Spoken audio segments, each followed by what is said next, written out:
धैर्य आहो, हे सगळं दिसतंय तेवढं सोपं नाहीये.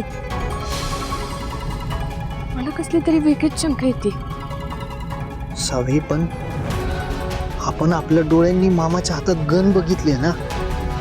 हो. मग कसली शंका? धैर्य अहो, जर त्यांना खरंच स्वतःहून गोळी मारून घ्यायची होती तर ते एवढ्या लांब कशाला आले असते?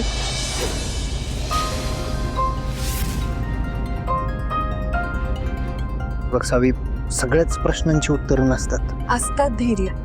जर प्रश्न आहेत ना तर मग उत्तर पण असायलाच पाहिजे.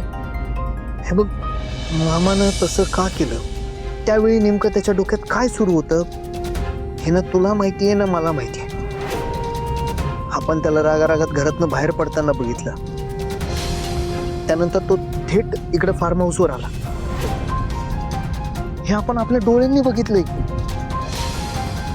त्याच्यानंतर आपल्याला डायरेक्ट गन शॉटचा आवाज आला आणि आपण आतमध्ये जाऊन बघितलं तर तिथं फक्त मामाची डेड बॉडी होती. बाकी दुसरं तर कोणीच नव्हतं ना. मग या सगळ्यावरनं काय अर्थ निघतोय? आणि तसंही माझ्या आणि इराच्या लग्नाच्या विषयामुळं मामा गेले कित्येक दिवस अस्वस्थच होता. कदाचित त्याच कारणामुळे त्यानं टोकाचं पाऊल उचललं असेल.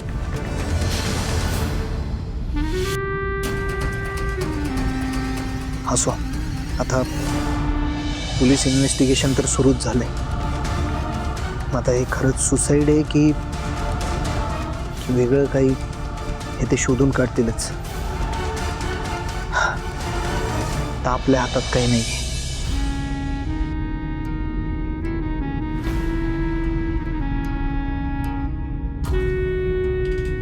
आपल्या हातात जी गोष्ट आहे त्याची मात्र मला किती भीती वाटते हे मी तुला नाही सांगू शकत.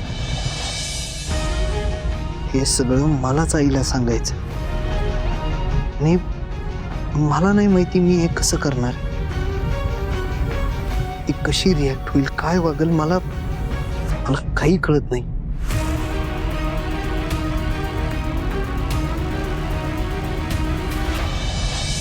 हे सगळं दामिनी मॅडमला कसं सांगायचं हेच तुम्हाला कळत नसणार. आणि हेच सगळं तुमच्या डोक्यात चालू असणार आहे. कळतंय मला धैर्य. खरं माझ्या मनात ना दुसरीच भीती आहे. कशावरून हे सगळं दामिनी मॅडमनी केलं नसेल ही शंका मी तुम्हाला सांगू पण शकत नाही. कारण माझ्याकडे तसला काही पुरावा पण नाही.